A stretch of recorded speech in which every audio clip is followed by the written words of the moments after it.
বাংলাদেশের জনগণ বিগত 16 বছরের দীর্ঘ ফেসিবাদ বিরোধী আন্দোলন সংগ্রামকালে এবং 2024 সালের জুলাই গণঅভ্যুত্থানকালীন সময়ে ফ্যাসিস্ট আওয়ামী লীগ সরকার কর্তৃক সংগঠিত গুম-খুন, হত্যা, গণহত্যা, মানবাধিকার বিরোধী অপরাধ ও সকল ধরনের নির্যাতন, নিপীড়ন, রাষ্ট্রীয় সম্পত্তি লুণ্ঠনের অপরাধ সমূহের দ্রুত উপযুক্ত বিচারের দৃঢ় অভিপ্রায় ব্যক্ত করছে।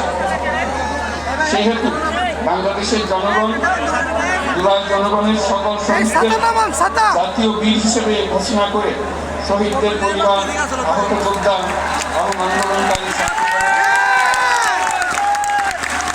প্রয়োজনীয় সকল আইনি সুরক্ষা দেওয়ার অভিপ্রায় ব্যক্ত করেছে।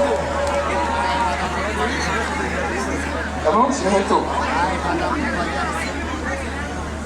বাংলাদেশের জনগণ যুক্তিসঙ্গত সময়ে আয়োজিতব্য অবাধ ও সুষ্ঠু ও নিরপেক্ষ একটি নির্বাচনের মাধ্যমে গঠিত জাতীয় সংসদে প্রতিষ্ঠিত প্রয়োজনীয় সাংবিধানিক সংস্কারের মাধ্যমে দেশের মানুষের প্রত্যাশা, বিশেষত তরুণ প্রজন্মের আকাঙ্ক্ষা অনুযায়ী আইনের শাসন ও মানবাধিকার, দুর্নীতি, শোষণমুক্ত, বৈষম্যহীন ও মূল্যবোধ সম্পন্ন সমাজ এবং গণতান্ত্রিক রাষ্ট্র ব্যবস্থা প্রতিষ্ঠার অভিপ্রায় ব্যক্ত করেছে।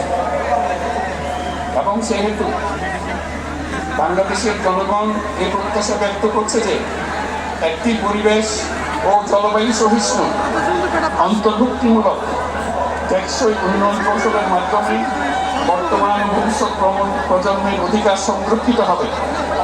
এবং সেহেতু বাংলাদেশের জনগণ এই অভিপ্রায় ব্যক্ত করছে যে ছাত্র গণঅভ্যুত্থানের 2024-এর উপযুক্ত রাষ্ট্রীয় সাংবিধানিক স্বীকৃতি প্রদান করা হবে এবং পরবর্তী নির্বাচনে নির্বাচিত সরকারের সংস্কারকৃত সংবিধানের তফসিলে এই ঘোষণাপত্র সন্নিবেশিত করা হবে। 5ই আগস্ট 2024 সালে গণঅভ্যুত্থানের বিজয়ী বাংলাদেশের জনগণের আকাঙ্ক্ষার প্রতিফলন হিসেবে এই ঘোষণা প্রণয়ন করা হলো। জাতির সার্বিক মঙ্গল কামনা করে আমি জুলাই ঘোষণাপত্র আপনাদের সবার সামনে উত্থাপন করলাম। আল্লাহ সকলের জন্য মঙ্গল দান করুন, জাতির জন্য মঙ্গল নিয়ে আসুক। সবাইকে ধন্যবাদ। আল্লাহ হাফিজ। সম্মানিত সুধীবৃন্দ, ঐতিহাসিক জুলাই ঘোষণাপত্র পাঠ শেষ হল। রাজনৈতিক নেতৃবৃন্দ সহ উপস্থিত সকলকে আন্তরিক ধন্যবাদ। মাননীয় প্রধান উপদেষ্টা অনুষ্ঠান স্থল ত্যাগ না করা পর্যন্ত সকল সম্মানিত অতিথিকে স্ব আসনে উপবিষ্ট থাকার জন্য সবিনয় অনুরোধ জানাচ্ছি। সুধীমণ্ডলী, এবারে আমরা